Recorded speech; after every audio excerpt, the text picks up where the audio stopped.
Hello viewers, welcome again to this video. और यहाँ पे हम स्टार्ट करेंगे क्वेश्चन नंबर 91। क्वेश्चन नंबर 90 तक हमने लास्ट वीडियो में फिनिश किया था। तो चलिए देखते हैं क्वेश्चन नंबर 91 जो कि एसिड बेस और सॉल्ट से है। तो देखते हैं question number 91, study of acid bases and salt.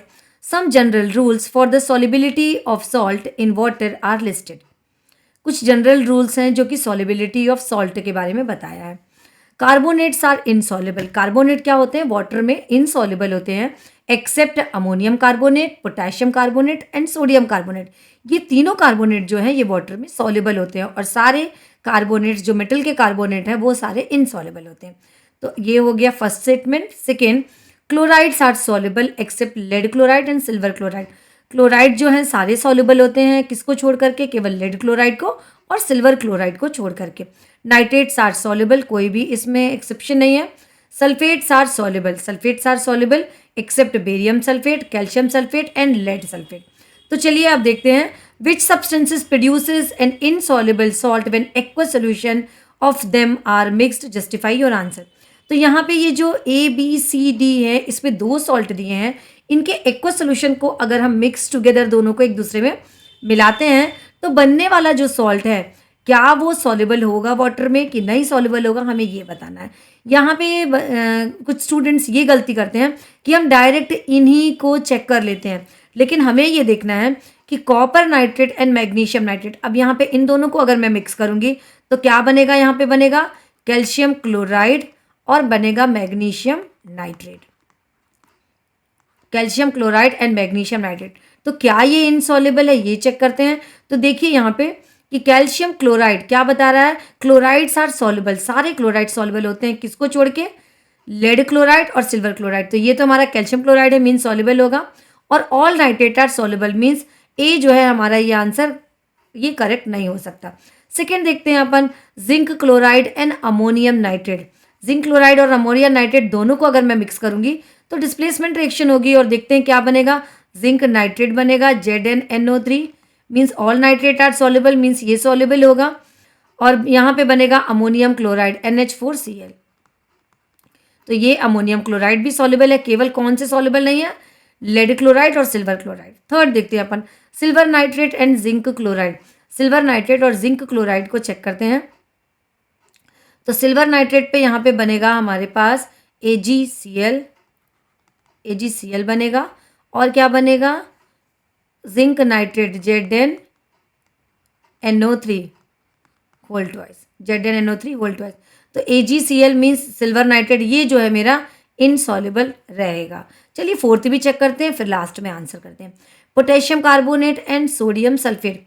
Potassium carbonate और सोडियम सल्फेट को अगर मिक्स करेंगे तो इसमें बनेगा पोटेशियम सल्फेट K2SO4 और क्या बनेगा? Sodium carbonate Na2CO3। तो अब यहाँ पे देखते हैं अपन, कार्बोनेट्स आर इनसॉल्युबल, किसको छोड़ करके? Except ammonium carbonate and potassium carbonate. तो यहाँ पे देखना है, और सोडियम कार्बोनेट, तो ये मेरा सॉल्युबल होगा। और सल्फेट्स के लिए क्या बता रहा है? Sulphates are soluble except barium और कैल्शियम सल्फेट, लेकिन ये तो मेरा पोटेशियम सल्फेट है, मीन्स यहाँ पे थर्ड आंसर सही जा रहा है जो कि है silver nitrate and zinc chloride, क्योंकि AgCl जो है वो इनसॉल्युबल होता है। Now next question is 92। So 92 question क्या बोल रहा है ये देखते हैं अपन। यहाँ पे एक डायग्राम बना हुआ है, जो डायग्राम क्या है? ये डायग्राम है इन्वर्टेड फनल का डायग्राम है। तो देखते हैं ये क्वेश्चन कह क्या रहा है। Ammonia gas is passed into water. अब यहाँ पे हमको अमोनिया गैस वाटर पे पास करते हैं तो क्या होता है? अमोनिया गैस वाटर में सॉल्युबल होती है। वाटर में सॉल्युबल होगी क्योंकि हमें ये पता है कि ammonia NH3 highly soluble in water, और यहाँ पे क्या करते हैं, क्या लगता है? Back section. तो चलिए क्वेश्चंस पढ़ते हैं। When a red litmus paper was dropped into the resulting solution, it turned blue. Which ion in the solution should have resulted for the color change in the litmus paper? क्योंकि क्या है? Ammonia है, NH3 किस में घुल रही है? H2O में। क्या बनाएगी? NH4OH। तो ध्यान दीजिए, due to the OH minus ion, क्या बोल सकते हैं अपन, OH माइनस आयन।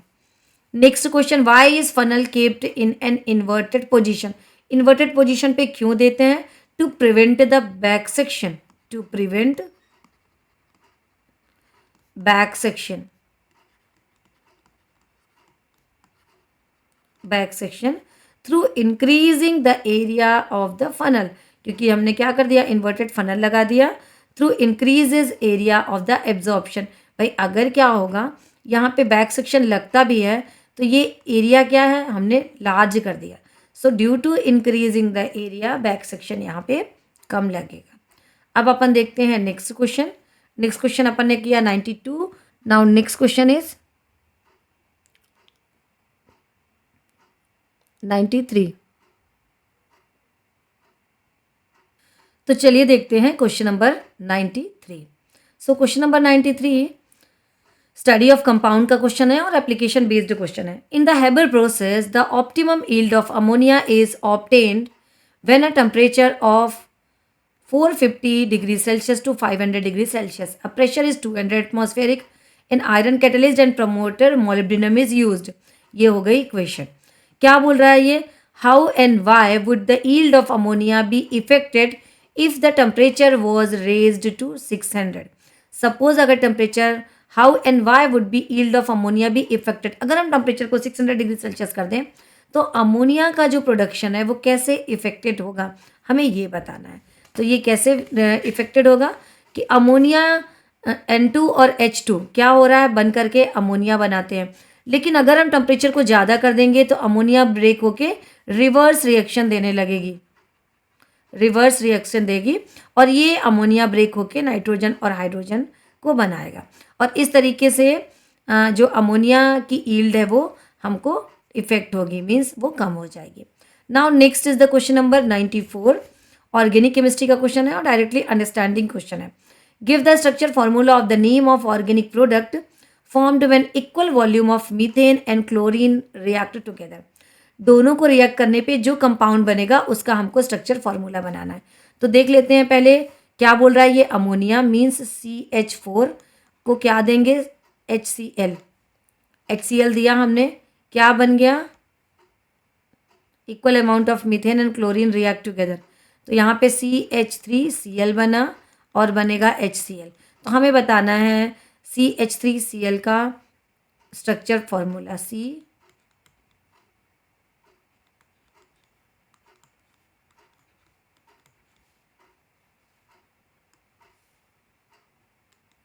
तो ये है हमारा स्ट्रक्चर फॉर्मूला CH3Cl। अब आगे देखते हैं क्वेश्चन नंबर 95। ये भी ऑर्गेनिक केमिस्ट्री से क्वेश्चन है और अंडरस्टैंडिंग एंड एप्लीकेबल क्वेश्चन है। Complete conversion of 1 mole of hydrocarbon produced 4 mole of carbon dioxide and 4 mole of water only. Write the equation and draw the structure of the hydrocarbon. तो चलिए सबसे पहले equation बनाते हैं। क्या बोल रहा है, 4 मोल निकलेगा CO2 एंड 4 मोल H2O। क्या कर रहे हैं हम, हाइड्रोकार्बन और को बर्न कर रहे हैं, means hydrocarbon burn in presence of oxygen. अब यहाँ पे हमें देखना हाइड्रोकार्बन क्या होगा, कार्बन 4 मीन्स क्या होगा C4, H कितने होंगे 4 2 जा 8, H8। और चलिए करते हैं इसको बैलेंस, बैलेंस करने पे 4 and 4, तो अब यहाँ पे 4 2 जा 8, 5 10 11 12 मीन्स 6O2 से ये बैलेंस हो जाएगी। C4H8 plus 6O2 gives 4 CO2 and 4 H2O and draw the structure of the hydrocarbon. इस हाइड्रोकार्बन का मुझे स्ट्रक्चर बताना है। तो इस हाइड्रोकार्बन का स्ट्रक्चर C4H8 मीन्स क्या है, ये एथीन है, एल्कीन है, ये जो क्या है किसका मेंबर है, ये एल्कीन का मेंबर है क्योंकि हाइड्रोजन यहाँ पे कम है, C4H8। तो चलिए इसका बनाते हैं स्ट्रक्चर फार्मूला। स्ट्रक्चर फार्मूला के लिए 1 2 3 4, यहाँ पे लगाते हैं डबल बॉन्ड क्योंकि ये एथीन है, 1 2 3 4 5 6 7 8, इन सब पे लग जाएगा हाइड्रोजन। ये है इसका स्ट्रक्चर फॉर्मूला, ये है इसका स्ट्रक्चर फॉर्मूला जिसका नाम है ब्यूटीन। इसका नाम क्या हो जाएगा, ब्यूटीन, क्योंकि 4 कार्बन है, 4 carbon then double bond also, इसका नाम हो जाएगा butene. Now next is the question number 96। So question number 96 direct recall and understanding है. Study of compound to the acid prepared by the contact process. Contact process के through कौन सा acid बनता है? सबसे पहले तो हमें बताना है कॉन्टैक्ट प्रोसेस के थ्रू एसिड बनेगा H2SO4. कॉन्टैक्ट प्रोसेस से बनता है. HNO3 कैसे बनता है? HNO3 बनता है ओस्टवाल्ट से. The acid prepare by the contact process, barium chloride solution is added. State the one observation and write the equation. तब अपन को बताना है H2SO4 और BaSO4. मैं यहाँ पे लिखती हूँ H2SO4 मीन्स कॉन्टैक्ट प्रोसेस से बना हुआ एसिड. देन इस पे ले रहे हैं हम बेरियम क्लोराइड का सोल्यूशन. ये बनाएगा बेरियम सल्फेट का वाइट PPT. और क्या बचा मेरे पास? BaSO4 then 2HCl. यहाँ पे वाइट PPT, बेरियम सल्फेट का white PPT. Now next question, question number 97 study of compound का है. Platinum catalyst is used in a catalytic oxidation of ammonia. Write an equation for the reaction that occur in the above case. Why does the platinum continue to glow even after the heating is continue? तो सबसे पहले catalytic oxidation of ammonia कहाँ पे करते हैं? इन ओस्टवाल्ट method. इन ओस्टवाल्ट method में क्या करना है हमें? यहाँ पे हम क्या करते हैं? अमोनिया लेते हैं NH3 प्लस O2 1:10 के रेशियो में. Then it change into 4NO and 6H2O. ये हमारी बैलेंस होगी 5O2 से और 4 अमोनिया. तो अमोनिया एंड ऑक्सीजन लिया हमने, ये NO बनाएगा और 6H2O है. नेक्स्ट क्वेश्चन पूछ रहा है why does the platinum continue to glow even after the heating is discontinued. क्योंकि वहाँ पे क्या होता है? 800 डिग्री सेल्सियस का टेम्परेचर होता है. ड्यू टू हाई टेम्परेचर ये डिसकंटिन्यू करने पे भी प्लैटिनम जो है वो ग्लो करता है. It glow at the 800 degree Celsius because of the high temperature. Because of the high temperature. So this is the 97. आगे देखते हैं अपन क्वेश्चन नंबर 98. क्वेश्चन नंबर 98 क्या कह रहा है? With reference to the reaction occurring in the given figure. यहाँ पे एक फिगर दिया हुआ है, 2 टेस्ट ट्यूब है. एक में शुगर है, ऊपर लिखा हुआ है before adding sulphuric acid. Second पे है after adding sulphuric acid. Means नीचे शुगर रखी हुई है, इस पे हमने क्या किया? अभी तक सल्फ्यूरिक एसिड ऐड नहीं किया, यहाँ पे सल्फ्यूरिक एसिड डाल दिया. Right an equation for the reaction. तो आपको यहाँ पे रिएक्शन की इक्वेशन लिखना है. तो याद करिए dehydration of the sugar means cane sugar का फॉर्मूला हम क्या लिख रहे थे? C12H22O11. C12H22O11 हमने इस पे डाल दिया H2SO4. कैसा? कंसनट्रेटेड. Concentrated H2SO4. ये बनाएगा कार्बन प्लस वाटर अलग होगा. चलिए अब करते हैं बैलेंस. ये हो गया 12 और ये हो गया 11. नेक्स्ट है state the property of the sulphuric acid exhibited in the above case. यहाँ पे कौन सी प्रॉपर्टी ये शो कर रहा है? डिहाइड्रेटिंग एजेंट की property. As dehydrating agent.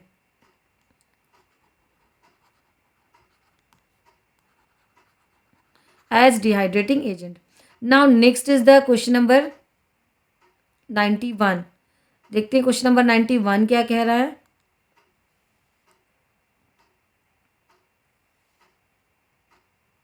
Question number 91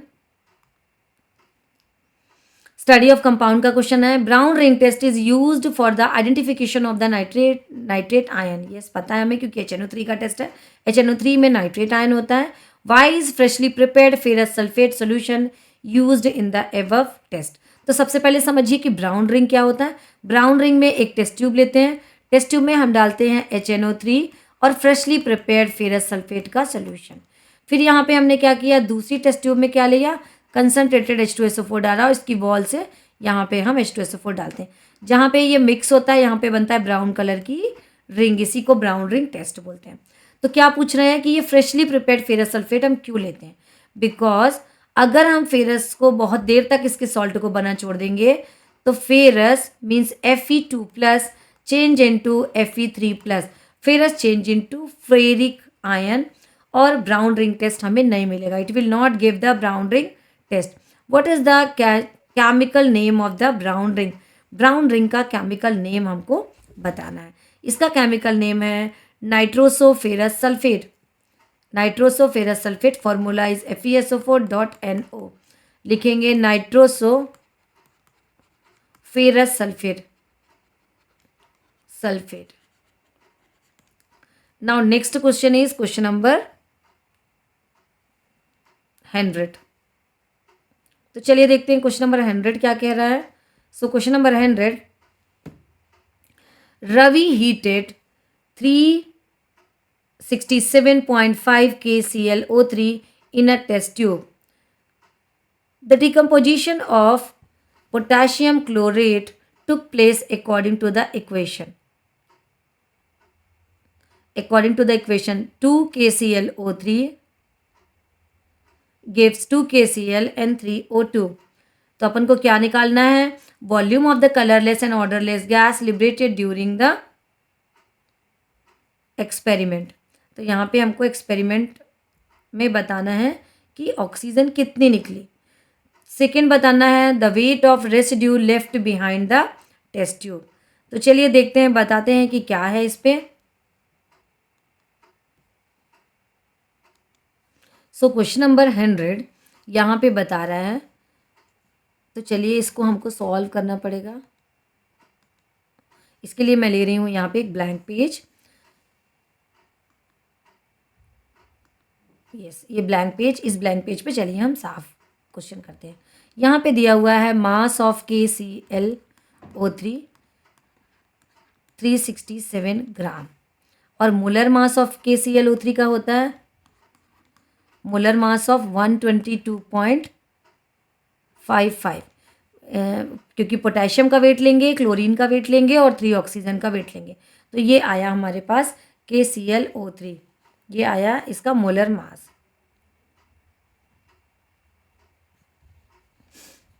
दो चीज़ें हो गई अब हमारे पास। इक्वेशन गिवन है 2 KClO3 gives 2 KCl plus 3 O2।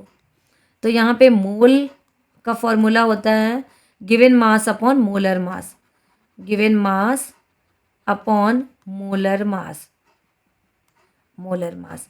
तो गिवन मास क्या है हमारे पास, इधर से लिखती हूँ 367 अपॉन 122.55 कट किया, ये आ गया अप्रॉक्सीमेट 3 मोल,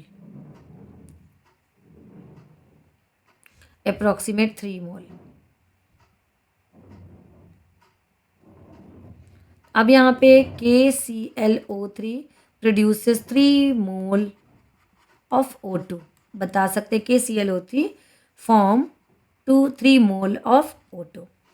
तो अब mass mole is equal to mole of O2 हमें निकालना है। Mole of O2 is equal to mole of O2 is equal to mole of KClO3 into 3/2। So mole of O2 3 into 3/2 कर लिया हमने। आ गया हमारे पास 4.5 मोल, 4.5 मोल। अब यहाँ पे volume of O2 is equal to mole of O2 into 22.4 into 22.4 into 22.4। तो चलिए करते हैं इसको सॉल्व। सो 4.5 है हमारे पास mole of O2 into 22.4। Answer आया यहाँ पे 100.8 लीटर। ये हो गया मेरे ऑक्सीजन का, इतनी ऑक्सीजन यहाँ पे लिबरेट हुई। अब आगे देखते हैं, अपन को निकालना है रेसिड्यू भी निकालना है। तो यहाँ पे देख लें mole of KCl, mass of KCl is equal to mole of KCl into molar mass, तो ये क्या है हमारे पास 3 है इंटू 74.55, क्योंकि ये क्या है, ये हमारा KCl का मास है। तो मोलर मास ऑफ KCl, तो यहाँ पे हमने 74.5, इसको अगर हम कैलकुलेट करेंगे तो 223.65 ग्राम। तो ये हो गया हमारा आंसर। तो एक आ गया, ये हमारा हो गया ऑक्सीजन का वॉल्यूम, ये हो गया हमारा रेसिड्यू जो कि हमारा KCl बचता है। The mass of residue KCl is T223.65। तो ये है हमारे 100 क्वेश्चन सॉल्व हो गए। तो 100 क्वेश्चन हो गया। अब आगे के क्वेश्चंस को हम नेक्स्ट वीडियो में सॉल्व करेंगे। पढ़ते रहिए, फिर मिलते हैं नेक्स्ट वीडियो में।